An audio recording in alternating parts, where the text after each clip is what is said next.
के बाद बॉलीवुड राजस्थान में आपका स्वागत है। मैं हूं आपके साथ पराग गुप्ता। आज हम करेंगे बात क्राइम की घटनाओं को लेकर।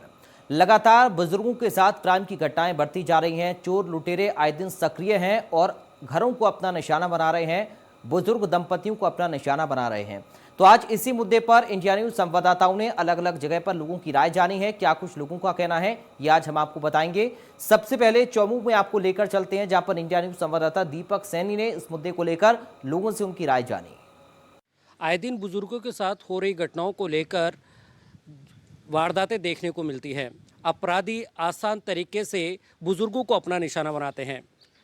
क्या अपने या सरकार किस तरह से उनकी सुरक्षा की जा सकती है बुजुर्गों की, इन सभी मुद्दों को लेकर हमारे साथ चोमू के कुछ लोग हैं, उनसे बातचीत करते हैं। बुजुर्गों की किस तरह से सुरक्षा की जाए, क्योंकि आए दिन देखने को मिलता है अपराधी आसान तरीके से बुजुर्गों को अपना निशाना बनाते हैं और अपराध कारित करते हैं। कैसे देखते हैं आप? नमस्कार। देखिए, जो आपका जो क्वेश्चन है बिल्कुल सही है। वर्तमान समय को देखते हुए स्थितियाँ बड़ी विकट होती जा रही है। लोग बेरोज़गार हो गए और जो यंग जनरेशन जो बेरोज़गार हो गई वो वृद्ध लोगों को और बूढ़े लोगों को अपना शिकार बनाते हैं। वो किस तरह से बनाते हैं, क्या दिक्कतें आती है? एक्चुअली क्या होता है कि जो भी वृद्ध आदमी है, जैसे मान लीजिए वो रिटायर्ड आदमी है, अपनी पेंशन लेने बैंक में जाता है, तो वो लोग क्या करते हैं, अपराधी प्रवृत्ति के लोग उनकी रेकी करते हैं। रेकी करने के पश्चात जैसे ही वो लोग पूरी रेकी कर पैसा लेके बैंक से निकलते हैं, तो बुढ़ा वृद्ध व्यक्ति देखते हुए उसको अपना शिकार बनाते हैं, उसको और उनसे पैसे छीन लेते हैं, उनसे मारा पीटी करते हैं। तो इस तरीके की जो प्रवृत्तियाँ हैं इस समय वर्तमान समय को देखते हुए काफ़ी बढ़ रही है। और इसके लिए हमारी सरकार से ये प्रार्थना है, ये निवेदन है कि वो इसकी एक अलग से सेल बनाए और इसकी प्रॉपर मॉनिटरिंग करे। मॉनिटरिंग करने के साथ साथ ही इसकी ये मॉनिटरिंग है कि जैसे आज हर क्षेत्र के एक पुलिस थाने के अंदर सीएलजी मेंबर्स की एक टीम बनाई जाती है जो इंचार्ज के अंडर में होती है। तो मेरा ये निवेदन है कि उस सीएलजी मेंबर्स की टीम के अंदर, जैसे आज क्षेत्र के अंदर पार्षद होते हैं, एक उस पार्षदों का एक एरिया होता है, उसी तरह सीएलजी मेंबर्स को भी एक क्षेत्र का जिम्मेदारी दे, जिससे कि ऐसे अपराध कम हो सके। क्योंकि मेंबर्स उसकी जानकारी रखेंगे, उसके बारे में सूचना पुलिस थाने को सूचना देंगे। और सरकार से ये भी है कि जो वृद्धाश्रम है उसकी भी प्रॉपर ध्यान रखे। जो काफ़ी दिक्कतें आती है वृद्धाश्रमों में भी, तो उनको भी प्रॉपर अपनी गाइडेंस के अंदर उनकी प्रॉपर मॉनिटरिंग करे। और इस अपराधी प्रवृत्ति के लिए जिससे कि सीएलजी मेंबरों के थ्रू भी, जिससे कि अपराध प्रवृत्ति कम होगी। चलिए, और भी लोग हैं, उनसे बातचीत कर लेते हैं। क्या लगता है कि जो बुजुर्ग लोगों को निशाना बनाया जाता है, उनमें कहीं ना कहीं जो आजकल की जो यंग जनरेशन है उनकी भी कहीं बेरुखी देखने को मिल सकती है इसमें? आपने दीपक जी इस समय का बहुत ही एक अनदेखा पहलू को आपने टच किया है। वृद्ध ही को क्यों चुना जाता है? पहली चीज़, शारीरिक क्षमताएँ उसकी जो फिजिकली वो थोड़ा सा वीक रहता है। दूसरा, वृद्ध काफ़ी परिवार ऐसे हैं जिनमें वो आइसोलेट हो चुके हैं, जैसे कि उसके बच्चा है या बहू है, कहीं ना कहीं नौकरी के लिए उनको शहर जाना पड़ रहा है। वृद्ध व्यक्ति की कुछ यादें वहाँ पेरेंटल जगह से जुड़ी रहती हैं, इसलिए वो वहाँ रुके रहते हैं। कुछ व्यक्ति किराए के बहाने वहाँ आते हैं कि हमारे को किराया चाहिए। रात, देर रात, कभी थोड़े दिनों बाद में उनके साथ में वारदात होती रहती है। वृद्ध कहीं ना कहीं जाता है तो काफ़ी लोगों का ये निशाना रहता है कि उसके हाथ में कोई बैग है। बैग दो तरीके से हो सकता है, एक तो सब्जी लेने जाए या दूसरी ऐसी वक्त वो बैंक में घुस रहा है। ये तय है बैंक में जा रहा तो उसके पास पैसा है। युवाओं का ऐसा है कि जैसे कभी भी एटीएम में जा रहे हैं, फर्स्ट प्रायोरिटी उस बुजुर्ग को ये दिया जाए कि आप पिताजी हैं, बाबा जी हैं, कि आप जाइए पहले, आप अपना वो जो भी चीज़ पैसे लेने आए हैं, जो पैसों की निकासी वो कीजिए। दूसरा, जैसे ही बस में कहीं जा रहे हैं, युवाओं का समाज का ये दायित्व है कि उनको कहें कि आप एक बार बैठिए। ये अपना एक मोरल ड्यूटी है कि समाज को भी उस एज को सम्मान देना पड़ेगा। ऐसा नहीं कि एक वक्त युवा था, पैसे कमा रहा था, सामाजिक रुतबा था। लेकिन ये सवाल ये खड़ा होता है कि आए दिन इस तरह से बुजुर्गों को निशाना बनाया जाता है। अपराधी आसान तरीका चुना हुआ है उन्होंने कि बुजुर्गों को टारगेट करो और वारदात को अंजाम दे दो। तो क्या लगता है सुरक्षा किस तरह से दी जाए और सरकार इसकी मुहैया करे या अपने ही सुरक्षा करनी पड़ेगी? क्या देखते हैं? ये आपने अच्छी चीज़ पूछी कि ये सुरक्षा वाला जो शब्द है ये बहुत छोटा नहीं है। ऐसा नहीं कि सिर्फ एक सरकार का दायित्व है या एक परिवार कर लेगा, रोजी रोटी के लिए उसके परिवार वालों को बाहर जाना पड़ेगा। तो इसमें ये है कि जैसे आपने बताया कि लोकल जैसे कोई एक ये परिवेश है, वहाँ पे बुजुर्ग जा रहा है, उस परिवेश के अंदर चाहे पुलिसकर्मी हो, चाहे एक आम दुकानदार हो, युवा हो, ये उनको तुरंत उनकी मानसिकता ये हो जानी चाहिए कि ये बुजुर्ग जा रहा है, और उस वक्त कैसा भी हेल्पिंग उसकी जो नज़रें कोई भी हेल्प तलाश रही हों, वो आप उनको दौड़ के करनी है। इसमें एनजीओ वगैरह भी कुछ आ सकते हैं, वो मदद के लिए आ सकते हैं, परंतु उससे पहले कौन सा सवाल उठेगा? सुरक्षा। सुरक्षा ऐसी चीज़ है जिसमें कुछ एक सेकंड लगते हैं वारदात में। उस वारदात में अब ये देखें कि अनदेखा करें कि यार हो रहा है, अपना काम नहीं है, अवॉइड कर रहे हैं, ये तो फिर समाज गलत दिशा में जा रहा है। हर व्यक्ति एक दिन बुजुर्ग होगा, वो कॉल होनी चाहिए, एनीबॉडी उसके सराउंडिंग जो भी है, कोई भी हो सकता है, वो मजदूर हो सकता है, दुकानदार हो सकता है, ड्राइवर हो सकता है, टैक्सी वाला हो सकता है, पुलिस वाला हो सकता है, एक आम राहगीर होता है, उसको दौड़ के उसके पास में जाना चाहिए, पूछना चाहिए व्हाट आई कैन डू, मैं क्या कर सकता हूँ बताइए। सोसाइटी कर सकती है, यूथ कर सकता है, हर व्यक्ति कर सकता है। सरकार ऐसे तो है नहीं इसके लिए कहीं संसद में बैठ के कोई पार्लियामेंट में वो कोई गजेट्स या कोई इसके लिए पारित करेगी कोई प्रस्ताव, ऐसे ये चीज़ें उसके भरोसे अपन बैठे रहेंगे काफ़ी टाइम जी बिल्कुल, कहीं ना कहीं जागरूकता की भी कमी है, यंग पीढ़ी में भी इस तरह की जागरूकता लानी चाहिए। आप कैसे देखते हैं इस मामले में? देखो भाई, ये आम जनता का काम नहीं। जैसे पुलिस मित्र हैं, पुलिस के सीएलजी मेंबर होते हैं।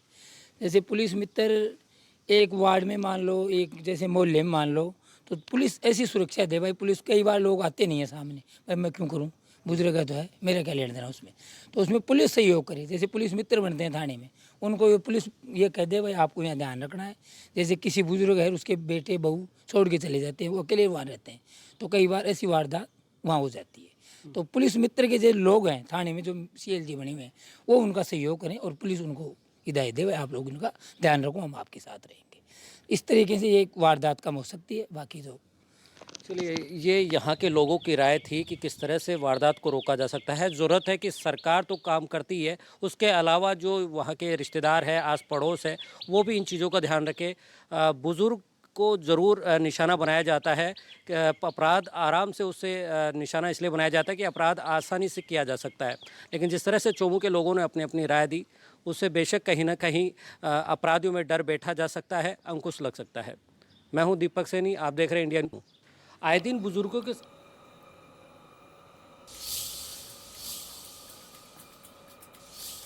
और बड़ी खबर आपको बता दें, स्पीकर ओम बिरला कोटा के दौरे पर हैं। पीपलदा गांव पहुंचे हैं लोकसभा अध्यक्ष ओम बिरला। कोरोना में जान गंवाने वाले लोगों के परिवार के प्रति संवेदना उन्होंने व्यक्त की है। पीड़ित परिवारों से मुलाकात की है।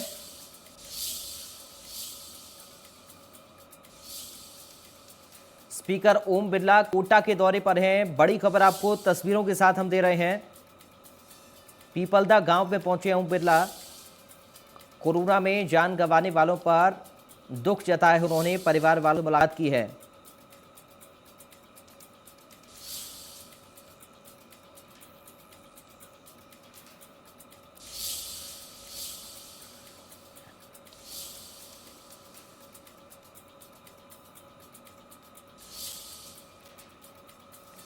तो ये तस्वीरें हम आपको दिखा रहे हैं कोटा के पीपलदा की, जहां पर लोकसभा अध्यक्ष ओम बिरला पहुंचे हैं।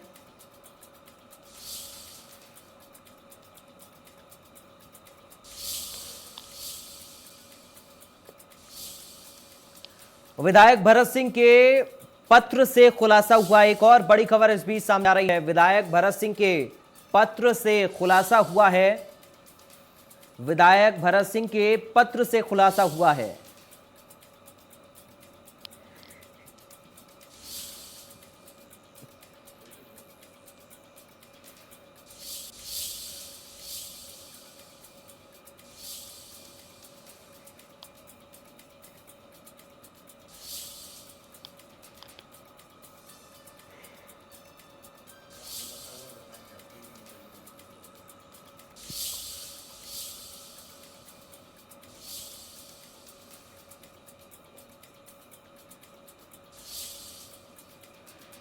और कोटा में एडीएम शेयर का कारनामा सामने आया। इस बीच कोटा से बड़ी खबर है, आरडी मीणा का बड़ा कारनामा सामने आया है। अपने बेटे को 2 महीने में आर्म्स लाइसेंस जारी किया है, जबकि सैकड़ों पात्र आवेदक सालों से इंतजार कर रहे हैं।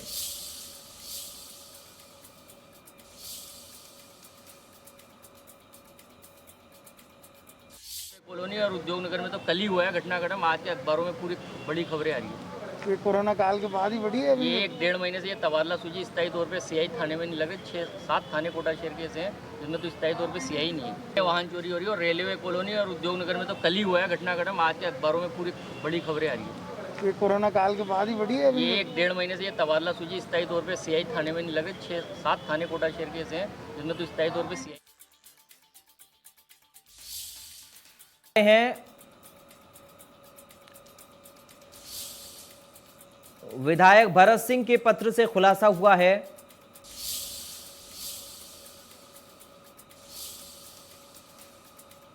शहर में कोरोना की जो दूसरी लहर का सितम कम होने के बाद में चोरियों का सितम बढ़ता जा रहा है। चोरियों को लेकर कांग्रेस का एक दल आज अतिरिक्त पुलिस अधीक्षक प्रवीण जैन से हमारे साथ कांग्रेस के कुछ लीडर यहाँ पर मौजूद है, जो यहाँ आज शहर एडिशनल एसपी से मुलाकात करने आए थे। क्या परेशानी है, किस कारण यहाँ पहुँचे?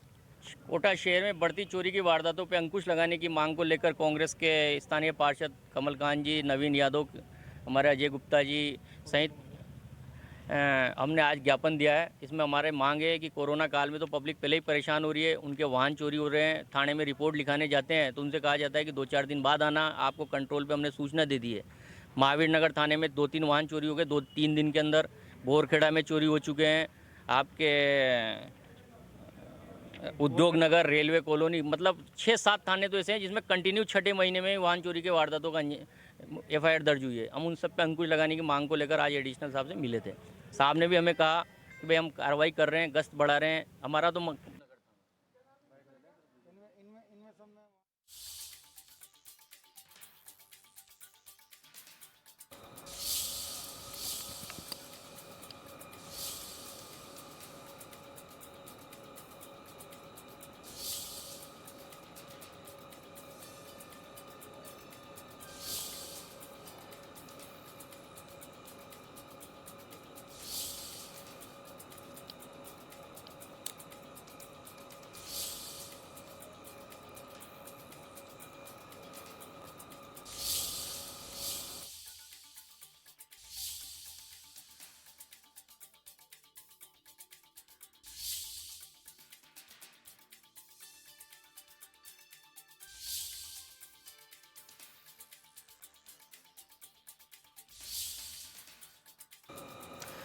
हमारे साथ राजेंद्र जुड़ गए हैं संवाददाता फोन लाइन पर। राजेंद्र, बताएं पूरा मामला।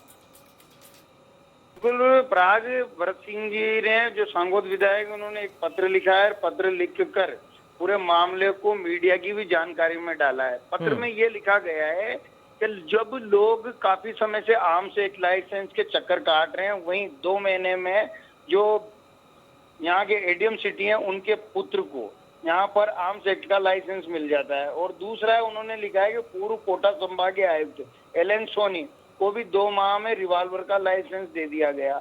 और जिन लोगों को, जो स्पोर्ट्स प्लेयर हैं और जिनको जरूरत है इस लाइसेंस की, जिससे वो अपनी प्रैक्टिस कर सके, देश का नाम रोशन कर सके, उन लोगों को 4 साल तक अभी तक चक्कर काटने पड़ रहे हैं। तो एक ये बड़ी पीड़ा है। इस बड़ी पीड़ा को लेकर भरत सिंह ने उज्जवल राठौड़, जो कोटा के जिला कलेक्टर हैं, उनको पत्र लिखा है। पत्र लिखकर पूरे मामले को सब मीडिया कर्मी हो चाहे उच्च अधिकारी हो, उन पे प्रसंग ज्ञान में लाया है। साथ में आज अभी इस पूरे मामले को लेकर आरडी मीणा साहब से जब बात की गई तो आरडी मीणा साहब ने इसको ये कहते हुए टाल दिया कि इसमें मेरा कोई हस्तक्षेप भी नहीं है। तो ये जिला कलेक्टर उज्जवल राठौड़ ने ये लाइसेंस जारी करें, अब वो 2 महीने में करें चाहे 1 दिन में करें, ये उनका काम है। मेरे पास न तो ये फाइल आई और न ही मैंने मेरी फाइल को कहीं मूवमेंट करवाया। मगर इस तरह से प्राक साफ तौर पर देखा जा सकता है कि जितनी भी मामले हैं उन मामलों में ये देखा जाता है कि उच्च अधिकारी अपने पद का दुरुपयोग करके किस तरह से अपने बेटे या अपने सगे संबंधियों को लाभ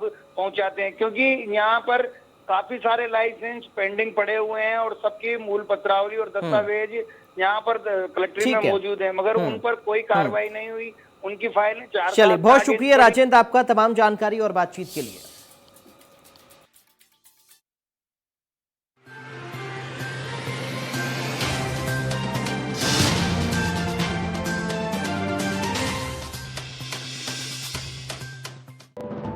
मैं